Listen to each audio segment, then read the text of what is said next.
남동생이 군대 전역한 지 얼마 안 됐는데요.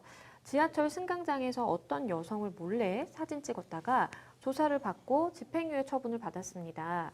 근데 얼마 전에 한 달 정도 교제한 여자친구가 바람을 피우는 것 같아서 미행을 하다가 다른 남자랑 있는 장면을 동영상으로 촬영을 했나 봐요. 둘이 그걸로 싸우다가 여자친구가 신고를 했는데요. 집행유예 기간 중에 또 같은 범죄를 저지르게 된 셈이 될까요? 이렇게 되면 실형을 받게 되는 건가요? 일단 이전에 여성의 사진을 몰래 찍었다가 집행유예 처분을 받은 적이 있다라고 말씀을 하셨고, 그런데 이제 여자친구와 이제 다른 사람이 같이 있는 걸 목격을 하다 보니까 나는 이걸 좀 증거로 남기고 싶어서 동영상을 몰래 찍었는데, 근데 여자친구가 신고를 하는 바람에 지금 입장이 굉장히 좀 난처하게 되셨다라는 취지의 사연 같습니다. 글쎄요. 이게 생각보다 좀 심각해질 수 있는 상황으로 좀 보이기는 하는데, 집행유예라는 게 우선 무엇인지, 그리고 집행유예가 나오는 그 이유가 좀 무엇인지에 대해서 좀 설명을 해주신다면 어떤 게 있을까요? 예, 집행유예도 한자입니다. 집행을 유예한다는 겁니다. 무슨 집행을 유예하냐면 원래 실형을 선고하면 교도소에서 실형 기간 동안 있어야 되겠죠. 근데 실형을 살지 않고 교도소에 가지 않고 그 기간 동안 있으면 마치 실형을 산 것처럼 쳐주겠다는 겁니다.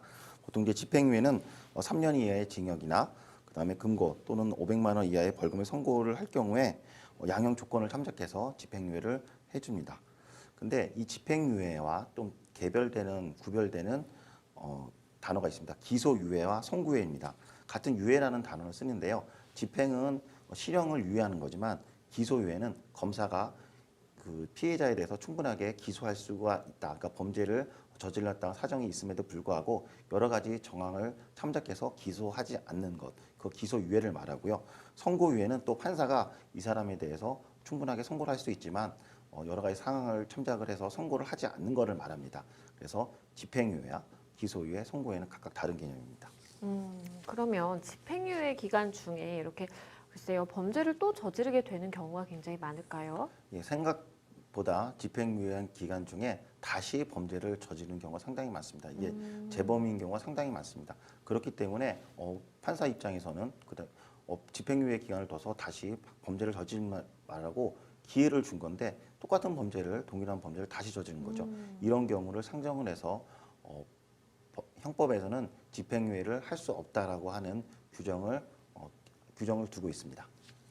집행유예 기간 중에 그러면 동일한 범죄를 또 저질렀다라고 한다면, 그러면 사람 마음에는 내가 조금 약한 범죄를 저질렀을 때 그래도 집행유예를 그나마 받았고, 이거보다 더 약한 범죄를 저지르면 내가 또 집행유예 받을 수 있는 거 아닐까라는 좀 생각도 드실 수도 있을 것 같은데, 이건 좀 어떨까요? 예, 집행유예 기간 중에 범죄를 저질렀을 때 다시 집행유예를 받을 수 있는지를 먼저 살펴봐야 됩니다. 형법 62조를 먼저 살펴보도록 하겠습니다. 화면에 보시면 이제 형법 62조 1항에 대해서 좀 나옵니다. 이 조문을 먼저 살펴볼 필요가 있습니다. 먼저 1항 3년 이하의 징역이나 금고 또는 500만 원 이하의 벌금의 형을 선고할 경우에는 51조의 사항을 참작하여 그 정상에 참작할 만한 사유가 있는 때에는 1년 이상 5년 이하의 기간에 형의 집행을 유예할 수 있다라고 해서 집행유예를 할 수 있는 사안에 대해서 나오죠. 근데 다만 이게 단서입니다. 이럴 경우에는 집행유예를 못한다고 규정되어 있습니다. 다만 금고 이상의 형을 선고한 판결이 확정된 때로부터, 그러니까 금고 이상을 내가 선고를 받았는데 확정된 거, 이 만약에 6월 15일로 확정이 됐다. 금고 이상의 형이 그 집행을 종료하거나 면제된 후, 만약에 6월 15일로 확정됐는데 그 집행유예 기간이 3년이었다. 그럼 3년 뒤 6월 15일이 되겠죠.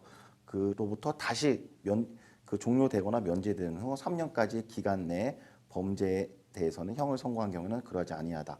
즉 예를 들어서 2022년 6월 15일 날 내가 집행유예 선고를 받았습니다. 그게 확정된 거죠. 근데 여기에서 징역 1년에 집행유예 3년을 받았다라고 할 경우에는 그 종료되는 시점이 2025년 6월 15일이 되겠죠. 그로부터 다시 3년까지, 그러니까 2028년 6월 15일까지, 즉 2022년 6월 15일부터 2018년 6월 15일까지 범한 죄에 대해서는 집행유예를 할 수 없다라고 형법에 규정되어 있습니다. 그런데 여기에서 주의할 것이 법원에서는 이 규정을 좀 상당히 제한적으로 해석하고 있습니다. 집행유예 할 수 없는 게 선고 기점, 다시 후발적으로 후행하는 그 범죄에 대해 선고를 하지 않습니까? 그 선고할 때 이미 집행유예가 만료가 됐으면 다시 집행을 할 수가 있는데 만료가 안 됐다라고 하면 선고 시점으로 집행유예가 불가능하다고 보고 있습니다. 즉 후행하는 범죄에 대해서 선고 시점으로 이미 집행유예 기간이 만료가 됐으면은 집행유예를 선고할 수 있는데 만약에 아직 도과되지 않았으면 집행유예를 불가능하다라고 그 형법에 있는 조문과 약간 더 다르게 해석하고 있습니다.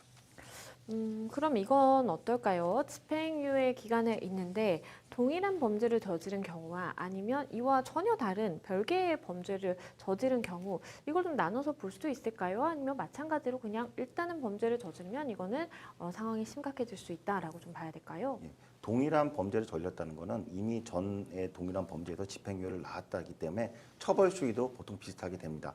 그렇기 때문에 동일한 범죄를 할 경우에는 집행유예가 취소돼서 다시 합산해가지고 실형이 될 가능성이 높습니다. 근데 다른 범죄는 좀 약간 더 살펴봐야 됩니다. 그 다른 범죄가 벌금형에 처할 정도로 매우 경미한 사건이었다라고 할 경우에는 집행유예가 취소되지 않고 그냥 벌금형만 선고받아서 벌금만 납부하면 됩니다.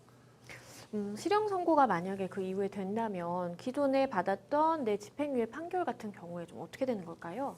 예, 기존에 자기가 이제 징역 1년에 집행유예 2년을 받았고 다시 선고를 받을 경우에 징역형을 선고할 경우에는 1년을 받았다라고 할 경우에는 기존에 징역 1년에 집행유예 2년에 이거를 취소하니까 실형 1년 그리고 징역 1년이죠. 그리고 이번에 새롭게 다시 징역 1년을 합산해서 총 2년 동안 교도소에서 수감되게 됩니다. 그러면 우리 상담자분의 남동생 분께서 지금 어떻게 대처하는 것이 가장 현명한 걸까요? 지금 카메라로 촬영했다고 해서 무조건 성폭력 처벌법에 의해서 처벌되는 게 아닙니다. 성폭력 처벌법 지금 같은 경우는 카메라 이용 촬영죄에 해당되는데요. 카메라 이용 촬영죄가 해당되려면 성적 욕망, 수치심을 유발할 수 있는 사람의 신체를 촬영을 해야 그 카메라 이용 촬영죄에 처벌됩니다.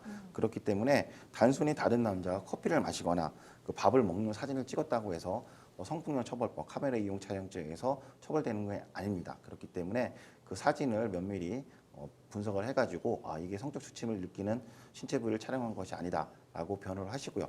만약에 이게 성적 수침을 일으킬 수 있는 신체 부위를 촬영했다라고 할 경우에는 합의를 하시는 것이 좋습니다. 그러면 마지막으로 여자친구와 합의되면 그러면 선처를 받을 수도 있는 걸까요?